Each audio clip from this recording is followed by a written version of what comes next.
अस्सलाम वालेकुम नाज़रीन किराम, मैं हूं आपका होस्ट अयाज अहमद। नाज़रीन किराम, इमरान खान के दोनों बेटे कासम और सुलेमान अमेरिका पहुंच चुके हैं। उन्होंने बाकायदा तौर पर अपने वालिद इमरान खान की रिहाई के लिए अपने सफर का आगाज कर दिया है। अमेरिका पहुंचकर उन्होंने जो पहली मुलाकात की है वो इंतहाई अहम शख्सियत के साथ की है। इससे आप अंदाजा लगा सकते हैं कि उनकी अगली मुलाकातें किस किस के साथ होंगी। वो अमेरिकन मीडिया के ऊपर इंटरव्यू भी देंगे, वो इंटरनेशनल कम्युनिटी के साथ मुलाकातें भी करेंगे और ये बताने की कोशिश करेंगे कि उनके वालिद इमरान खान के साथ पाकिस्तान के अंदर क्या किया जा रहा है। पाकिस्तान के अंदर से भी इंतहाई अहम खबरें हैं, वो भी आपके सामने रखने के लिए जा रहा हूं। खसूसी तौर पर जो कोट लखपत जेल लाहौर के अंदर 9 मई के हवाले से ट्रायल चल रहे थे, उनका फैसला सुना दिया गया है। कैदी नंबर 805 नायब कप्तान शाह महमूद कुरैशी को बरी कर दिया गया है, लेकिन पाकिस्तान तहरीक इंसाफ के जो दीगर रहनुमा थे उनको 10-10 साल कैद की सजा सुना दी गई है। अब क्या ये सजाएं हाईकोर्ट के अंदर ठहर सकती हैं? इस हवाले से पाकिस्तान तहरीक इंसाफ ने एक इंतहाई अहम प्रेस कॉन्फ्रेंस की है, उसको आपके सामने रखने के लिए जा रहा हूं। इमरान खान के अहम तरीन बयानात है इस हवाले से, उन पर बात करते हैं। कल जब बुशरा बीबी की उनकी फैमिली के साथ मुलाकात हुई तो वहां पर इमरान खान भी मौजूद थे। इमरान खान ने एक पैगाम भेजा है, उसको आपके सामने रखने के लिए जा रहा हूं। और 27वीं आईनी तरमीम के हवाले से एक बहुत बड़ा इंकशाफ किया गया है कि मुबैना तौर पर उस आईनी तरमीम के अंदर क्या क्या होगा, उसके ऊपर भी बात करते हैं।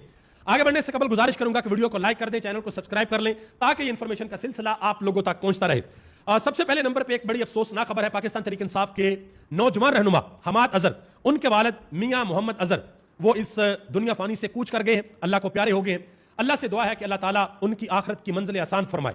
उम्मीद है कि यह हुकूमत हमाद अजहर को जनाजे में आने की इजाजत देगी और उनको गिरफ्तार नहीं करेगी। नाज़रीन किराम, इंसान की जिंदगी की यही हकीकत है, हर नफ्स ने मौत का जायका चखना है। लेकिन जब हम बड़ी सीट के ऊपर बैठे होते हैं, जब हमारे पास पावर होती है, जब हमारे पास ताकत होती है, तो यह अफसोस की बात है कि इंसान उस वक्त यह भूल जाता है कि एक ना एक दिन मैंने इस दुनिया से जाना है।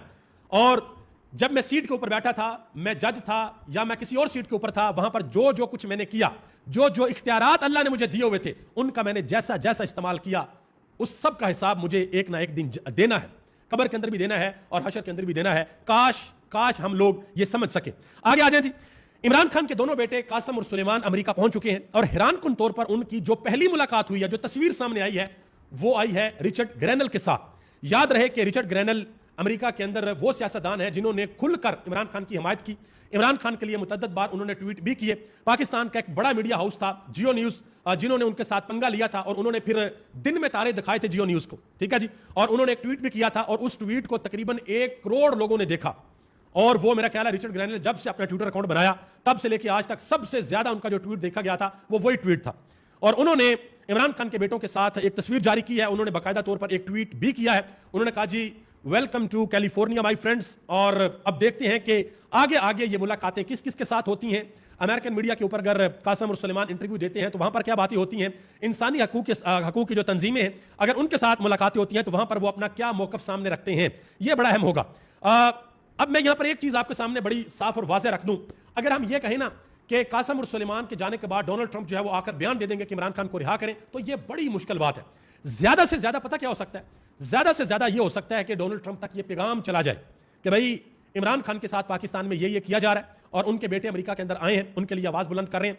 और बात सिर्फ इमरान खान के बेटों की नहीं होगी, इमरान खान के बेटों के साथ जो ताकतवर लोग हैं, जो ताकतवर शख्सियात हैं, जो असर और रसूख वाली शख्सियात हैं, वो भी अपना पैगाम पहुंचाएंगी। तो डोनाल्ड ट्रंप मुश्किल है कि कोई बयान दे, बहुत मुश्किल है, लेकिन हो सकता है कि निचले लेवल से कोई बंदा पाकिस्तानी हुकूमत को कह दे कि भाई ये इमरान खान वाला मामला हल करो, ये मामला खराब होता जा रहा है। और अगर उन्होंने कह दिया, अमेरिकन गवर्नमेंट ने अगर डायरेक्टली कह दिया, तो फिर पाकिस्तानी हुकूमत को कुछ ना कुछ जरूर करना पड़ेगा, इमरान खान के साथ बात करनी पड़ेगी। और अगर उन्होंने कुछ ना किया, पाकिस्तान की एस्टेब्लिशमेंट ने या पाकिस्तान की हुकूमत ने अमेरिका को इस बात पर राजी कर लिया कि भाई हम जो इमरान खान के साथ कर रहे हैं बिल्कुल ठीक कर रहे हैं, तो फिर मामला जो है वो अच्छे खासे मुश्किल हो जाएंगे। लेकिन जिस वक्त कासम और सुलेमान पाकिस्तान पहुंचेंगे तो पाकिस्तान की सियासत के ऊपर इसका बड़ा ही गहरा असर पड़ेगा। और जब उनके वालिद के साथ अडयाला जेल के अंदर मुलाकात होगी, या अगर उससे पहले उनको इस्लामाबाद जो नई जेल बन रही है वहां पर शिफ्ट कर दिया गया, वहां पर मुलाकात होगी, तो वो मुलाकात भी एक आलमी सतह की खबर होगी कि इमरान खान के साथ उनके बेटों की मुलाकात हुई है। और मुलाकात के बाद जब वो प्रेस कॉन्फ्रेंस करेंगे तो वो पाकिस्तान की सियासत की एक अहम तरीन प्रेस कॉन्फ्रेंस होगी। अब आगे आ जाए जी। मरियम रियाज भुट्टो जो कि बहन है बुशरा बीबी की, उन्होंने एक अहम तरीन पैगाम दिया जो कि इमरान खान का पैगाम है। उन्होंने कहा कि आज फैमिली की बीबी से मुलाकात हुई, खान साहब भी वहां पर मौजूद थे। उन्होंने बताया कि उनको जहनी तौर पर टॉर्चर करने की पूरी कोशिश की जा रही है। उन्हें और बुशरा इमरान को कैद तन्हाई में रखा जाता है, गर्मी में ऐसे जैसे तंदूर जैसा कमरा होता है वहां पर रखा जाता है। उन्हें अभी तक किताबें भी नहीं दी गई और ना ही उनके पास टीवी है। अभी तक जो पानी है वो भी गंदा मिल रहा है। आप खुद सोचें कि अगर आपके साथ ऐसा हो तो आपको कैसा लगेगा। यह पैगाम उन्होंने दिया है। कोट लखपत जेल के अंदर जो 9 मई के हवाले से ट्रायल चल रहे थे, ये शेर पाव पुल वाला जो मुकदमा था, उसका फैसला सुना दिया गया है। लाहौर की अदालत ने शाह महमूद कुरैशी समेत 6 लोगों को बरी किया है और 9 लोगों को उन्होंने सजा सुनाई है। शाह महमूद कुरैशी को बरी कर दिया गया है, लेकिन शायद इतनी जल्दी शाह महमूद कुरैशी को रिहाई ना मिले। गालिबन उनको दूसरे मुकदमों के अंदर भी नामजद किया हुआ है, लेकिन अगर शाह महमूद कुरैशी की जल्दी बरियत हो जाती है तो ये एक बहुत बड़ी खुशखबरी होगी पाकिस्तान तहरीक इंसाफ के लिए कि उनको अपने नायब कप्तान का साथ जो है वो उनको दस्तयाब होगा। शाह महमूद कुरैशी बड़े सीनियर सियासतदान है, तो बाहर आकर बड़े अहम काम कर सकते हैं। अब जो दूसरे लोग हैं जिसमें डॉक्टर यास्मीन राशिद हैं, एजाज चौधरी हैं, उमर सरफराज सीमा हैं, मियां महमूद रशीद हैं, इनको 10-10 साल कैद की सजा सुना दी गई है। अफजाल अजीम, उनको, खालिद कयूम को, रियाज हुसैन को, उनको भी 10-10 साल कैद की सजा सुना दी गई। आप अंदाजा लगाएं कि डॉक्टर यास्मीन राशिद, लोगों को वैसे दुख सबका है, लेकिन सबसे ज्यादा जो दुख लोगों को है ना वो डॉक्टर यास्मीन राशिद का है। और यह सजा सुनाकर जो नुकसान मुस्लिम लीग नून के वोट बैंक को होगा वो आपको अगले इलेक्शन में बड़े अच्छे तरीके से पता चल जाएगा। अब मैं एक चीज आपके सामने रखता हूं, बड़ी ही इंटरेस्टिंग, ये जरा आप देखें।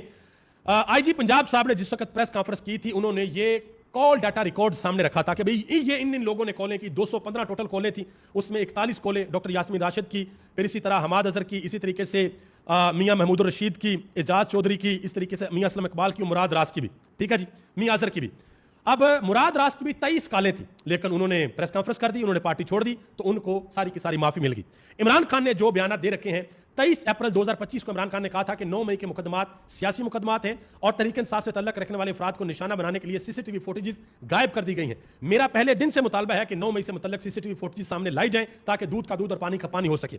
मजीद इमरान खान ने कह रखा है 4 जून 2025 को कि लंदन प्लान के तहत ही 9 मई भी करवाया गया, जिसका मकसद तहरीक इंसाफ को तोड़ना और खत्म करना था। इसीलिए जिन्होंने प्रेस कॉन्फ्रेंस कर दी वो आजाद हैं, जबकि नजरिए पर खड़े रहने वाले आज भी नाहक कैद के अंदर है। 25 जनवरी 2025 को इमरान खान ने कहा कि 9 मई के बयानिए का धड़न तख्ता 8 फरवरी के इंतखाबात में हो गया था, जब तमाम तर पाबंदियों के बावजूद तहरीक इंसाफ ने क्लीन स्वीप किया। इंतखाबात मुलतवी करने की वजह भी यही थी कि झूठा प्रोपेगेंडा करके अवाम को तहरीक इंसाफ से बदजन किया जाए, मगर ये इसमें नाकाम रहे। और इमरान खान ने यह भी कहा था, हम खड़े हैं, हम झुकेंगे नहीं, बिकेंगे नहीं, कौम के लिए आखिरी सांस तक खड़ा रहूंगा, ये मुश्किलात जल्द खत्म होंगी। पाकिस्तान तहरीक इंसाफ ने इसको प्रेस कॉन्फ्रेंस भी की।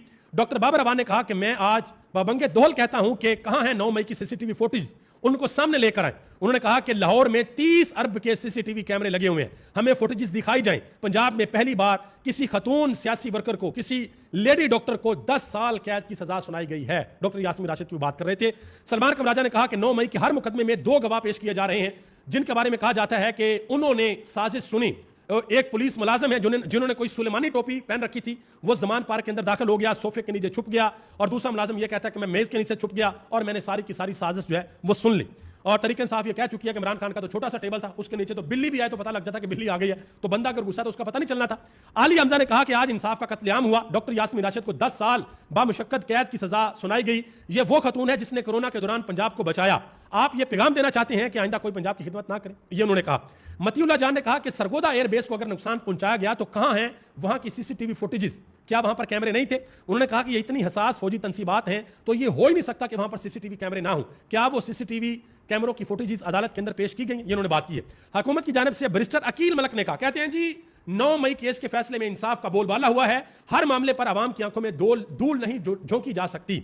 ये बोलबाला तोशाखाना में भी हुआ, ठुस हो गया हाई कोर्ट में आके, फिर अलकादर में भी हो गया, रद्दी की टोकरी बना, फिर इद्दत केस में हुआ, बिल्कुल जड़ से जमीन से फारिग, और अब जो 190 मिलियन पाउंड केस है उसको हाई कोर्ट के अंदर लगाया नहीं जा रहा। इसी तरीके से ये जो मुकदमात है ये भी इतनी आसानी से जो है वो हाई कोर्ट के अंदर नहीं लगेंगे। असद तूर ने एक बड़ी अहम बात की है, वो कहते हैं कि एस्टेब्लिशमेंट इस निजाम को इस हद तक ले आई है कि इमरान खान को जेल में डालकर पीटीआई का खात्मा करने की कोशिश कर रहे हैं। उन्होंने कहा कि नून लीग और पीपल्स पार्टी को हुकूमत में बिठाकर उनकी सियासी खुदकुशी करवा दी की है। उन्होंने कहा कि ये गीदड़ हैं, इमरान खान से डरते हैं, ये गीदड़ों का निजाम है जो एक शख्स से डरा हुआ है, ये सारे का सारा निजाम। डॉक्टर बाबर अवान ने एक और बहुत बड़ा इंकशाफ किया, जो बैरिस्टर गोहर ने कहा कि जी केपी के अंदर जो सेनेट के इलेक्शन हुए हैं बड़ी खुशसलूबी के साथ हुए हैं, और सेनेट इंतखाबात के अंदर एक भी नाम इमरान खान की मर्जी के बगैर नहीं आया, और 9 मई के बाद प्रेस कॉन्फ्रेंस करने वालों की टिकट की बात दुरुस्त नहीं है। उन्होंने कहा, डॉक्टर बाबर अवान ने कहा कि इमरान खान ने मुझे 3 मरतबा मुखातब करते हुए जमान पार्क के अंदर ये कहा कि बाबर मुझे कुछ नहीं पता कि टिकट्स किसको दिए गए हैं, मेरे पास ना कोई लिस्ट आई है और ना ही मुझसे अप्रूव करवाई गई है। और इमरान खान ने यह रिपोर्ट मुतअद्दिद मरतबा अडयाला जेल के अंदर भी पीटीआई की लीडरशिप से मांगी है, लेकिन आज तक यह रिपोर्ट इमरान खान के हवाले नहीं की गई, हैरान कुन तौर पर। आगे आ जाए जी, मोहम्मद जुबैर ने एक बड़ी अहम बात की है। उन्होंने कहा कि जनरल फैज और जनरल बाजवा के दौर में हाइब्रिड निजाम का नाम हमने पहली बार सुना था। इमरान खान के दौर के अंदर अगर वो हाइब्रिड 1.0 था तो आज ये 5.0 है।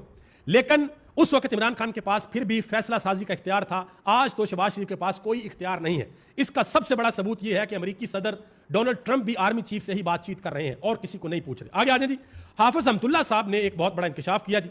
कहते हैं कि लग रहा है कि 27वीं आईनी तरमीम आएगी। वफाक फाटा के माइंस एंड मिनरल को कब्जे में लेना चाहता है। 18वीं तरमीम के जो पर हैं वो काटे जाएंगे, काटने की कोशिश की जाएगी। आईनी अदालत भी बनाना चाहते हैं। 27वीं आईनी तरमीम में शायद यह भी शामिल होगा कि रिटायरमेंट के बाद फौरी तौर पर बंदा सियासी ओहदे पर आ जाएगा, सदर और वजीर आजम भी बन सकता है। अब आप ये खुद अंदाजा लगाएं कि वो कौन सा बंदा है जो रिटायर्ड होगा और सदर और वजीर आजम भी बन सकता है। अभी तक इतना ही। आप सबका बहुत बहुत शुक्रिया। पाकिस्तान जिंदाबाद। पाकिस्तान के करोड़ों अवाम पाइंदाबाद।